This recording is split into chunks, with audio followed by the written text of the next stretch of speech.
De la historia, Jesús. Amén y amén. Amén. Amén. Johnny, querido, Pastor Johnny, ¿dónde está? Viene del otro lado andando, muy bien. Yo miraba para allá y no lo veía. Le damos un aplauso al Johnny que va a predicar en esta mañana de cariño, de respeto. Papu. Los chicos pueden ir pasando a sus clases, ¿sí? Y nosotros vamos a estar atentos a la palabra de Dios.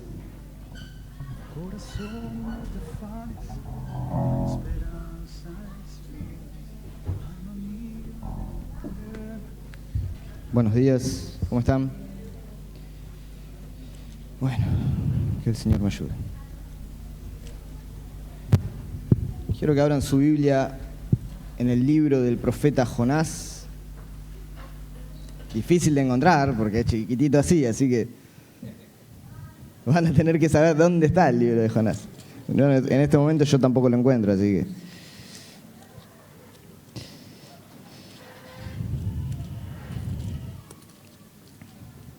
Bueno, por ahí anda.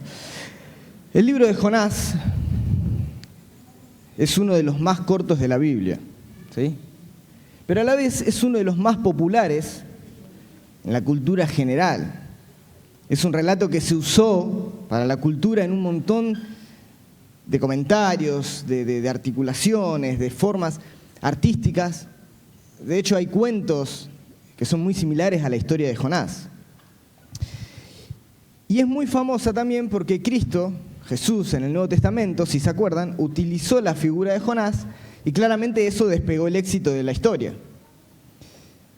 Pero fíjense, y hoy vamos a ver que a través de este relato, Dios nos llama y nos provoca. Y nos muestra que a veces, entre nuestros caminos y los suyos, hay una distancia. Todos los que estamos acá presentes, escuchamos alguna vez la historia de Jonás seguramente, el profeta que estuvo 3 días y 3 noches en el vientre de un pez. Algunos dicen ballena, pero en ningún lado dice ballena, dice pez grande. Es una historia de un profeta que comienza con una desobediencia y termina criticándolo a Dios. Vamos a ver el relato completo. Ustedes van a decir, bueno, nos vamos a las 3 de la tarde, pero no, quédense tranquilos, lo vamos a hacer rápido. Pero antes vamos a hacer un repaso rápido. Y para que les quede, vamos a hacer como si fuera una serie de Netflix, ¿sí? Como si fuera que vamos a tener 6 episodios para resumir la historia. A ver si se puede pasar.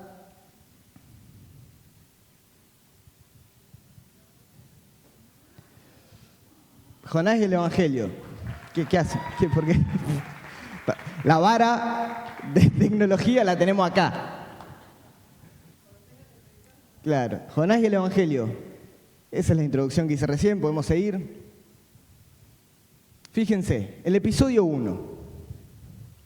Jonás, un judío de Palestina, recibe una misión de parte de Dios para que vaya a predicar ¿a dónde? A ver quién se acuerda. Nínive, muy bien. Y él ve que es una amenaza de parte de Dios hacia el pueblo de Nínive bastante disimulada. Y por eso esquiva la misión y va en la dirección opuesta, que es un lugar llamado Tarsis. En el episodio 2, Dios provoca una tormenta. El barco comienza a estar en peligro, los marineros se asustan y Jonás está durmiendo en la bodega. Se descubre el culpable, Jonás confiesa su religión y les dice cuál es la solución: que lo tiren al mar. Los marineros intentan no ir por ese camino, pero se entregan en manos de Dios y lo tiran a Jonás ahí. En el 3, apenas cae al agua Jonás, Dios hace que un pez gigantesco se trague al profeta. El monstruo lo tiene 3 días en su vientre y finalmente lo vomita en la playa. Siguiente imagen. En el episodio 4, Dios le vuelve a hablar a Jonás y esta vez el profeta, con cara enojado, va y obedece. En el episodio 5, Jonás predica en Nínive y pasa algo increíble. La ciudad se convierte y tienen la esperanza de que quizás haciendo lo que hacen, Dios no los castigue. Y en el episodio 6, Jonás está enojado, otras traducciones dicen deprimido. Jonás está enojado con este Dios que se mostró misericordioso y bueno con Nínive. Y lo interesante es que Dios le da explicaciones. Primero le dice una parábola y después les da algunas palabras. Jonás no responde nada y ahí termina el relato. Esto fue un repaso rápido de los 6 episodios de este cuento bíblico maravilloso. Todo esto que vimos forman un todo de la historia. Cuando uno lo lee a primera vista es un relato entretenido, lleno de ironía, de humor, bien llevado. Pero ¿a dónde vamos con este texto? ¿Qué hacemos con este relato? Vamos a meternos al texto, ¿les parece? Versículo 1. ¿Lo tienen ahí en su Biblia? Acá no lo vamos a pasar. No lo vamos a pasar. La Biblia. Agarren el celu, papel, no sé lo que quieran. Versículo 1. Del capítulo 1 dice así: la palabra del Señor vino a Jonás, hijo de Amitai, y le dijo. Así comienzan todos los relatos bíblicos proféticos, los cuales vienen acompañados de un llamado, de una misión. Pero acá es la primera vez que un profeta es enviado a una ciudad pagana para una misión religiosa. En la Biblia los profetas se los enviaba exclusivamente a Israel para invocar el arrepentimiento. Pero acá estamos hablando de algo diferente, porque ningún profeta jamás había sido enviado hasta ese momento a predicar al extranjero, a las naciones. Es raro el envío del profeta a Nínive, porque decir ese nombre en ese momento era traer malos recuerdos. Versículo 2 dice: levántate y ve a la gran ciudad de Nínive y predica contra ella, porque hasta mí ha llegado la maldad de sus habitantes. Nínive era todo un símbolo de pecado, de desobediencia, de violencia. Y dice que la maldad había subido. Dios le dice: levántate y ve a Nínive. Exigía una respuesta, era una orden que le estaba dando. Sin embargo, en el versículo 3 dice: y Jonás se levantó para irse a Tarsis y huir de la presencia del Señor. ¿Dónde queda Tarsis? No sé, no nos vamos a poner a ver geográficamente eso, pero se sabe que más o menos desde donde estaba el profeta a Nínive había 400 kilómetros. Pero desde donde estaba el profeta, a donde quería ir a Tarsis, hasta Nínive había 4.000 kilómetros. O sea, se estaba yendo 4 veces más lejos. Es verdad, si uno ve el texto bíblico completo, vamos a ver un montón de profetas que dudaban del llamado. Vemos a Jeremías, hay un montón de profetas que medio que reclamaban y se quejaban delante de Dios de por qué tenían que hacerlo. Pero esto es diferente. Acá el tipo está rechazando la misión de Dios. Directamente está haciendo lo opuesto. Dios le dice que el pecado de los ninivitas subía hacia él y Jonás, en vez de hacer eso, él baja. Se va al puerto y baja. Se sube a un barco y baja. Y después encima se va a dormir a la bodega, baja más profundo todavía. El tipo se estaba hundiendo, estaba negando su existencia como mensajero de Dios. Y ahí queda abierto todo un drama. Porque todo comienza a estar en movimiento en el relato si uno está metido en el texto. Se empieza a mover la palabra, el barco, Jonás. Pero vamos a tratar de entender al profeta. Estamos hablando de que este es un profeta nacionalista. Y está siendo enviado a una misión a un país que era enemigo de Israel. Fíjense el versículo 4, dice: pero el Señor hizo que en el mar se levantara un fuerte viento y se desató una tempestad tan grande que parecía que la nave se iba a partir. Estamos adentro del barco ahora. Acá el relato no tiene estilo bíblico, no tiene estilo profético, no se menciona la palabra de Dios, Dios no aparece en primera persona. Pero si estuviéramos en un cuadro, acá lo que aparecen es la naturaleza, la tormenta, los hombres, el acontecimiento. Sin embargo, aunque Dios no está presente en primera persona, está atrás de toda esta escena. Versículos 5 al 8 dice: los marineros tenían mucho miedo y cada uno de ellos clamaba a su Dios. Entonces echaron al mar los enseres que había en la nave para deshacerse de ellos. Jonás, en cambio, había bajado al interior de la nave y se había echado a dormir. Así que el patrón de la nave se le acercó y le dijo: ¿qué te pasa, dormilón? Levántate y clama a tu Dios. Tal vez tenga compasión de nosotros y no pereceremos. Versículo 7 dice: los marineros decían cada uno a sus compañeros: vengan, echemos suerte para saber por culpa de quién nos ha sobrevenido este mal. Y echaron suertes y la suerte recayó sobre Jonás. Versículo 8 dice: y entonces ellos les dijeron: dinos ahora por qué nos ha sobrevenido este mal. ¿A qué te dedicas? ¿De dónde vienes? ¿Cuál es tu país? ¿De qué pueblo eres? Esto es un barco amenazado por la tormenta, los marineros están asustados y Jonás, en la bodega, dormido. Lo descubren y él se reconoce culpable. Y fíjense que los marineros se comportan como paganos, porque comienzan a invocar a su Dios, comienzan a echar suertes, pero no se comportan como ateos. En esa escena tensa, Jonás revela su identidad y dice, soy hebreo. Versículo 9, y él les respondió, soy hebreo y temo al Señor, Dios de los cielos, que hizo el mar y la tierra. Parece que lo hace con orgullo. Confiesa a Dios, al Dios del cielo y de la tierra y de los mares, y en esta confesión de la soberanía de Dios, los que estaban ahí en el barco comienzan a comprender qué es lo que estaba pasando. Jonás está en una contradicción porque él dice, temo al Señor, pero sin embargo todos sabemos, interpretamos el texto bíblico, que temer al Señor no es tenerle miedo, sino que es una cuestión de entrega, de obediencia. Jonás estaba haciendo todo lo contrario. Confiesa la religión, Jonás, pero él prefiere morir antes que obedecer. Acá no hay arrepentimiento, no pide ayuda, no hay clamor. Los marineros son paganos, reaccionan como paganos invocando a los dioses, pero los pone sensible al mover espiritual que estaba pasando en el barco. Fíjense el versículo 12, dice, Jonás les respondió, pues agárrenme y échenme al mar, y el mar se calmará. Yo sé bien que por mi culpa les ha sobrevenido esta gran tempestad.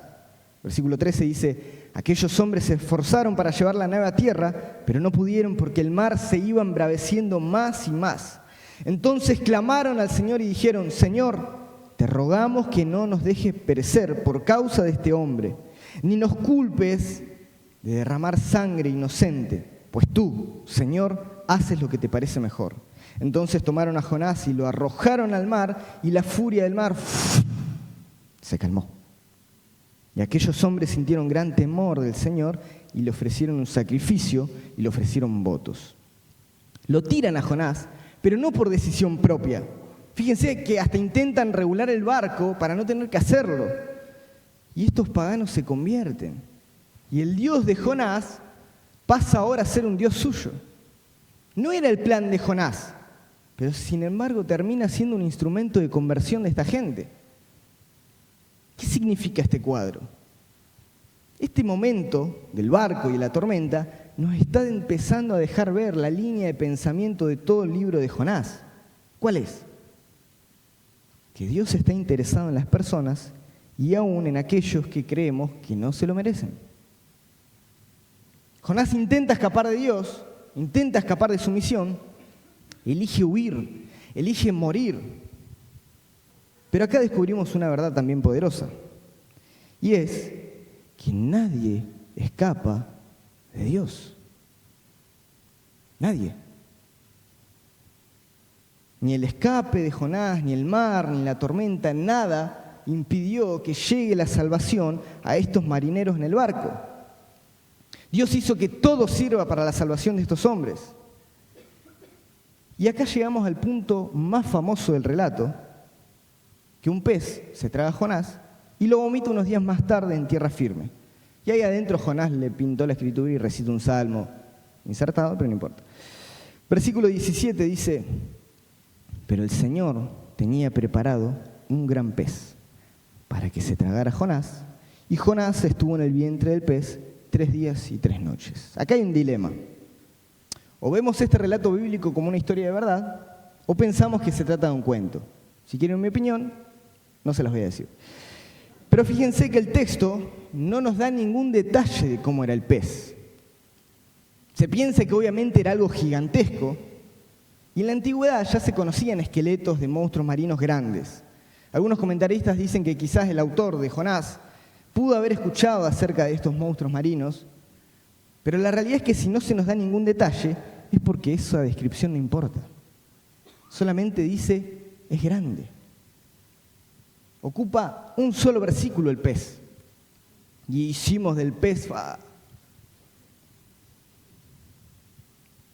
Hay varias líneas de pensamiento, pero algunos padres de la iglesia y algunos teólogos no tienen problema en afirmar que esto es un cuento religioso, una narración didáctica, porque hay detalles del libro y de hecho el tono en que está escrito que da a entender que estamos frente a un cuento religioso en Jonás. Les duele así como, yo pensé que era real. Puede ser. Hay otros que dicen que no hay que enfocarse tanto en cuál era la naturaleza del monstruo. No importa tanto eso. En la antigüedad no faltaban cuentos de este tipo. Entre los marineros del mundo se contaba de hombres tragados por peces que eran vomitados en la orilla sano y salvo. Eran leyendas que se propagaban. Pero a nosotros hoy, los creyentes de este siglo, nos tiene que dejar en paz. Que si el libro está en la Biblia, es por providencia de Dios y por guía del Espíritu Santo a quienes la armaron. Y si está ahí, algo Dios nos quiere mostrar. Porque el relato no deja de enfocar a Dios como el que maneja los hilos de toda la historia de Jonás. Dios manda el pez tiene una misión y era solamente ser el transporte de Jonás hacia Nínive. 4.000 kilómetros. Versículo 10 del capítulo 2 dice: y el Señor ordenó al pez que vomitara a Jonás en tierra. Llega Jonás a tierra firme y vuelve a venir la misión. Dios le dijo: pagaste el primer boleto, pero ahora te llevo gratis. Capítulo 3, versículo 1 y 2 dice: la palabra del Señor vino a Jonás por segunda vez y le dijo: levántate y ve a la gran ciudad de Nínive y proclama allí el mensaje que yo te daré. Yo soy muy preguntón, ¿viste? Y la pregunta que a mí me surge acá es: ¿lo estaba haciendo de buena gana Jonás? ¿Tenía un interés real en esta misión? Vamos a seguir leyendo y prestemos atención. Versículo 3 y 4 dice: Jonás se levantó y conforme a la palabra del Señor fue a Nínive. Y era Nínive una ciudad grande en extremo, de 3 días de camino. Jonás comenzó a recorrer la ciudad, camino de un día, y en su predicación decía: dentro de 40 días Nínive será destruida. El texto dice la gran ciudad de Nínive. Y nos dice que era grande en extremo. Y ahí llega Jonás con un mensaje profético, el cual él no tiene derecho a agregar ni a cortar nada. Él tiene que decir solamente lo que Dios le dijo. Estamos en Nínive y fíjense que el marco, el cuadro de la escena es igual al del barco. Hay un grupo de paganos y una amenaza de castigo y de muerte sobre ellos. Antes eran los marineros y la tormenta, ahora son los ninivitas y la profecía del castigo de Dios. Pero el final es el mismo. Las personas que no creían, ahora creen y Dios los salva. Así que algo estaba queriendo mostrar de Dios el autor de Jonás a los lectores de esa época. Volvemos a Jonás. El texto dice que se recorría en 3 días la ciudad. ¿Y cuánto caminó él? 1 día. Acá lo que nos muestra el autor es que el profeta está en modo mínimo esfuerzo. Él hizo así, viste, como cuando limpias, listo. No recorre ni la mitad de la ciudad. Porque si dice 1 día y medio, bueno, era la mitad. Pero no llega. Y no logramos interpretar con estas pocas palabras si Jonás se tomó en serio y con cariño esta misión. Y fíjense algo, ni siquiera sabemos en qué idioma predicó eso. Él pasó, tiró en hebreo un día, dijo: el que agarra, agarra, entiende, entiende, y listo, chao, me voy. Y sin embargo, es un éxito total. Versículo 5 dice: todos los habitantes de Nínive creyeron a Dios y decretaron ayuno, y desde el mayor hasta el menor se vistieron de cilicio. La ciudad entera hace una penitencia. El rey hace un anuncio público y hasta los animales caen bajo esa orden de Dios. Del rey, perdón. Dios no hace nada, no ejecuta la amenaza, no cumple la profecía, y esa palabra que anunció Jonás queda anulada. ¿Qué desencadena todo esto? Fíjense lo que dice el versículo 1 del capítulo 4. Pero Jonás se quedó muy disgustado y se enojó. Esta compasión de Dios desencadena el enojo de Jonás. Algunos textos lo traducen como una depresión. Y Jonás se queja. Y ahora vamos entendiendo por qué cuando recibe la orden de ir a Nínive se va a Tarsis. No es que tenía miedo de su vida pensando que no voy a ir porque esa gente es muy peligrosa, muy violenta. Lo que realmente él temía era ser el instrumento de misericordia de Dios hacia esa gente. Sospechaba que Dios, siendo como es, no iba a cumplir lo que estaba diciendo. Le cae mal que Dios los haya salvado. Él no sospechaba que los ninivitas se iban a arrepentir, pero conoce a su Dios. Sabe que Dios es un Dios de amor y de misericordia, porque así se le había revelado a Moisés en Éxodo capítulo 33. El simple hecho de que Dios lo envíe a esa ciudad era la prueba de que Dios se preocupa por las personas y que tiene intención de salvación. Y Jonás comienza a debatir con Dios, y en esa discusión no le plantea el castigo de Nínive. Jonás se calla eso, y Dios también se calla acerca de eso. Jonás se mete personalmente con Dios por haber salvado a Nínive. La cuestión no es Nínive, no sé si me entienden, la cuestión acá es Dios. Capítulo 4, versículo 2 al 4 dice: entonces oró al Señor y le dijo: y bien, Señor, ¿no es esto lo que yo decía cuando aún estaba en mi tierra? Por eso me apresuré a huir a Tarsis. Ya sabía yo que tú eres un Dios clemente y piadoso, lento para la ira y grande en misericordia, y que te arrepientes del mal. Yo te ruego, Señor, que me quites la vida. Prefiero la muerte a la vida. Y Dios le dice: ¿te parece bien enojarte tanto? El autor nos muestra que Dios, casi en un estilo cómico, le responde todo el enojo y le dice: tanto te vas a enojar. Es una discusión muy curiosa, porque los dos están intentando justificar su conducta. Jonás justifica su enojo y Dios justifica su bondad. Jonás no le responde nada a la pregunta de Dios y va a sentarse abajo de una especie de choza. Y se sienta ahí a esperar el castigo. Y acá podemos notar algo que todos sabemos. No se puede discutir con una persona enojada. Bueno, capaz que a ustedes no les pasa en sus casas. Pero en las casas de nosotros los humanos, cuando uno se enoja, no es fácil discutir cuando alguien está enojado. Cuando alguien está cegado en su posición. Primero hay que ayudarlo a salir de sí mismo, pero Dios ni se apura en hacerlo. El sol da la vuelta y Jonás está en peligro de ser insolado. Pero Dios, en un cariño personal, hace crecer una enramada sobre su cabeza. Jonás sonriente, feliz. Al día siguiente un gusano hace secar esa enredadera y no había más sombra. Y Jonás dice: no, ya está, esto es demasiado, no puedo más. Y otra vez, totalmente abrumado, le pide a Dios de nuevo la muerte. Como si morirse nos solucionara a nosotros los problemas. Se olvida de Nínive. Ahora pareciera que la enredadera vuelve a sumergirlo en la desesperación. Versículo 9, fíjense que dice: entonces Dios le dijo a Jonás: ¿tanto enojo te causa lo que le pasó a la enredadera? Y él le respondió: es tanto el enojo que me causa que hasta quisiera morirme. Jonás no sabía hacia dónde estaba llevando Dios la conversación. Es como que el tipo le responde totalmente fuera de sí. Estoy tan enojado que quiero morirme.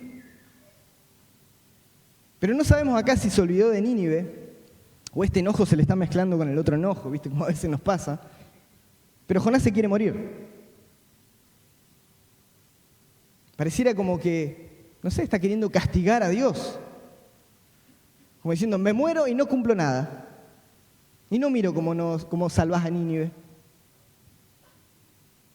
Dios no se había olvidado de Nínive. Quizás Jonás se había olvidado de Nínive, pero Dios no. Y agarra las palabras del profeta en la discusión y agarra esa compasión repentina que tiene por la enredadera y lo invita a reflexionar. Fíjense el versículo 10 y 11. Y el Señor le dijo: tú sientes lástima por la enredadera, por la cual no trabajaste y a la cual no hiciste crecer. Durante una noche creció y a la noche siguiente dejó de existir. ¿Y yo no habría de tener piedad de Nínive, esa gran ciudad con más de 120.000 habitantes,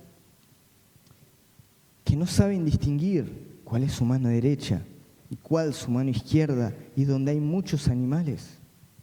Dios finge que le aprueba la compasión de Jonás por la enredadera, pero Jonás se niega a comprender la compasión de Dios por Nínive.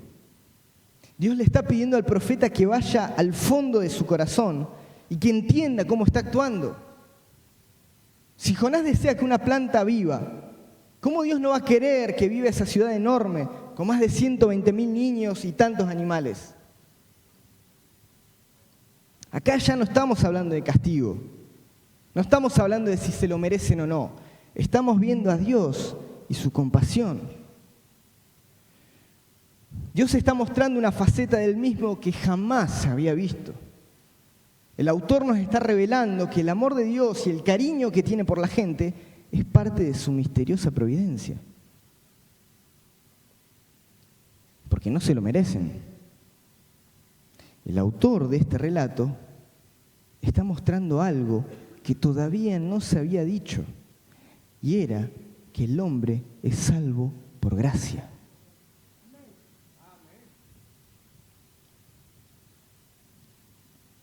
Ahora imagínense, Jonás, el judío, ¿puede admitir y aceptar esta teología?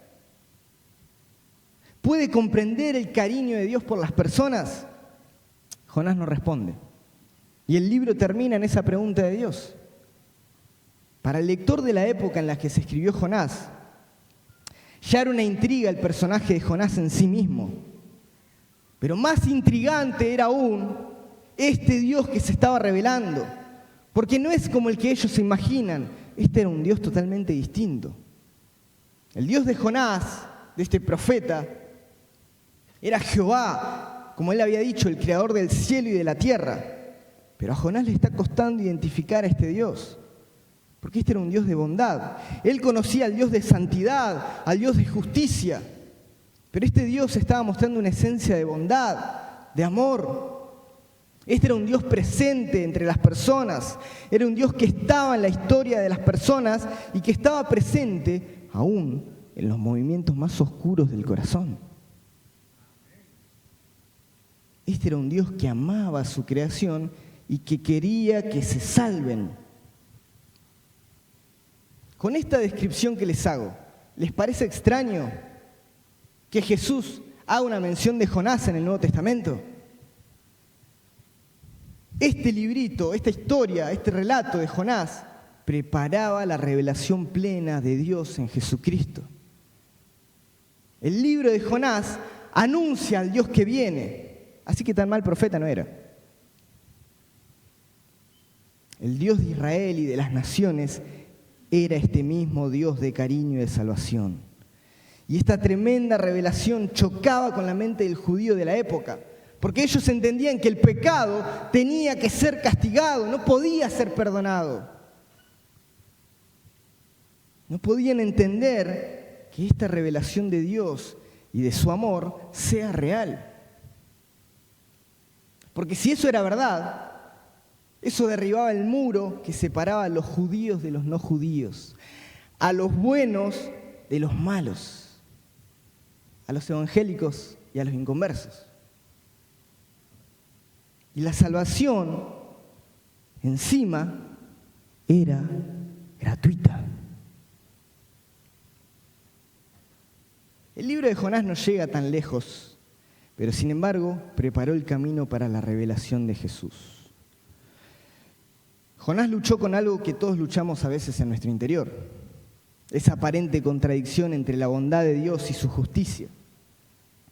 Pero la respuesta a este dilema que a veces tenemos en nuestro corazón, por supuesto, que está en la cruz. Porque es a través del sacrificio de Cristo que Dios satisface esa justicia. Y al mismo tiempo ofrece salvación a los pecadores, aún a los que creen o a los que saben conscientemente y dicen, pero yo no me lo merezco.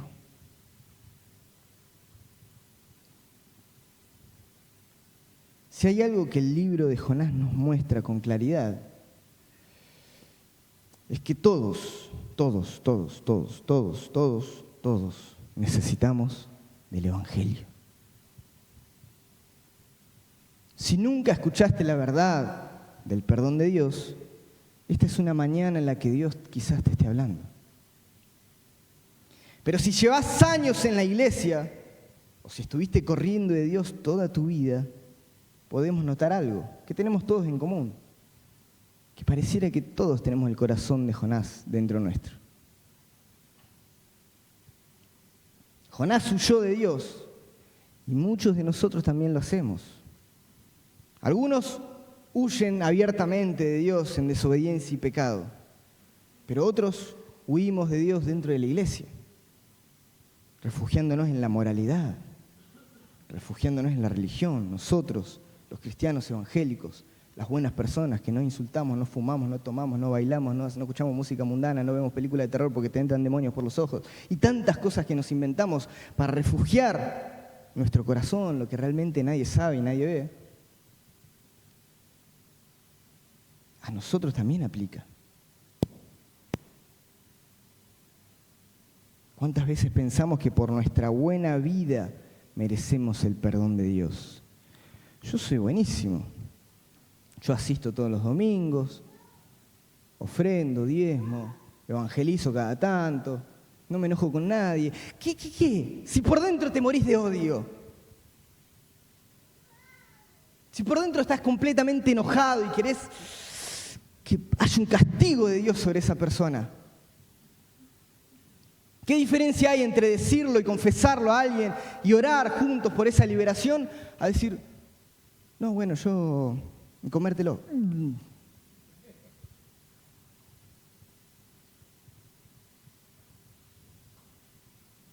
El Evangelio nos dice que ninguno de nosotros merece la salvación de Dios. Y sin embargo, Él la da por gracia, gratis. Yo sé, capaz que ustedes se lo merecen. Capaz que alguno de ustedes dice, no, yo sí. Capaz que vos no, pecador incircunciso. Pero sin embargo, es lo que dice la Biblia. No hay justo ni siquiera uno. Jonás fue castigado y echado al mar para que los marineros fueran salvos. Pero siglos después, otro profeta mucho mayor que Jonás se ofreció voluntariamente a un castigo para que otros también sean salvos. Jesús descendió a la profundidad de la muerte, no por su pecado, sino por el nuestro. Él fue rechazado para que nosotros pudiéramos ser aceptados. Él enfrentó la tormenta de la ira de Dios para que nosotros pudiéramos conocer la paz de su gracia. Y la pregunta en esta mañana es, ¿cómo vamos a responder nosotros a esto? El libro de Jonás termina con una pregunta abierta. Dios le pregunta a Jonás, ¿y yo no habría de tener piedad de Nínive? La Biblia no nos dice si Jonás respondió. ¿Por qué? Porque en realidad la pregunta no es solamente para Jonás, es para todos nosotros. ¿Nos vamos a seguir resistiendo a la gracia de Dios? ¿Vamos a seguir huyendo de Él y no entregándonos al 100%, aferrándonos a nuestro orgullo, a nuestro pecado, a nuestra autojusticia? ¿O nos vamos a rendir a su misericordia? ¿Qué les parece si en esta mañana oramos juntos? Pónganse de pie de donde están. Si sos creyente de hace muchos años, que venís a la iglesia, que vos me decís, no, pero yo vengo de que soy así chiquitito. Si sos creyente, como los que estamos la mayoría acá, Dios nos llama a arrepentirnos del Jonás que todavía vive en nuestros corazones. porque eso no nos va a permitir recibir la gracia y poder dársela a otros. No podemos proclamar el amor de Cristo y al mismo tiempo guardar rencor, enojo, condenación. Hoy es el día en donde Dios nos invita a través de su palabra a abandonar lo que esté en nuestro corazón y dejar que Dios lo transforme. Y si nunca confiaste en Jesús, o si estuviste huyendo de Dios toda tu vida, yo te quiero decir algo y escúchame en esta mañana. No importa lo lejos que hayas corrido, no importa qué tan profundo creas que caíste, la gracia de Dios es más profunda y más poderosa. Jesús hoy viene a rescatarte. Hoy Él nos llama a arrepentirnos, a dejar atrás nuestra antigua vida y a recibir el perdón y el amor que solamente Él puede dar. Señor, oramos juntos en esta mañana. Y Dios te dice, no esperes, no endurezcas tu corazón. Hoy es día de reconciliación y de salvación. Volvé a Cristo, porque Él vino a buscarte en esta mañana. Señor, oro en el nombre de Jesús, para que tu palabra, Señor, llegue a lo profundo de nuestras vidas. Vos sos un Dios de cariño, de amor, de misericordia. Y yo te pido, Señor, en esta mañana, que aquellos que quizás se están sintiendo lejos tuyos, que aquellos que creen que han caído profundo y que nada los puede levantar, puedan sentir tu mano de salvación poderosa sobre ellos. Espíritu Santo de Dios, tu presencia está en este lugar.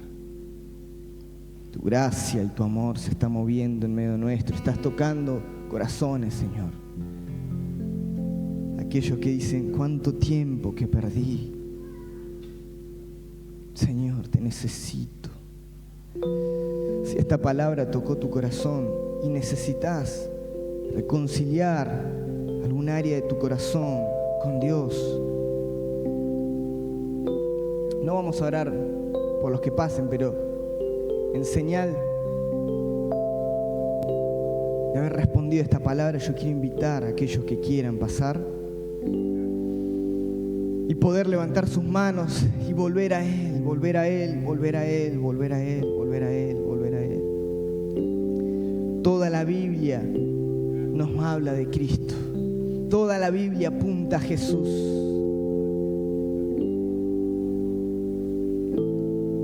Esta es una mañana de perdón y de reconciliación.